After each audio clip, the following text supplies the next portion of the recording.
مرحبا بكم مشاهدينا الكرام، معكم الطالب أخ جان من قرغيزستان. اليوم سأتحدث عن هوايتي المفضلة. ماذا أحب أن أفعل في وقت فراغي؟ سأخبركم عن ذلك. في أوقات فراغي أفضل قراءة القصص والروايات وممارسة اللغة العربية بها، لأنني أحب اللغة العربية. لماذا؟ لأنها هي لغة القرآن.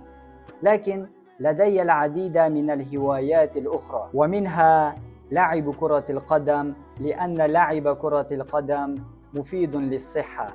ومن هوايتي أيضا صيد الأسماك، لأنه يساعد على التركيز.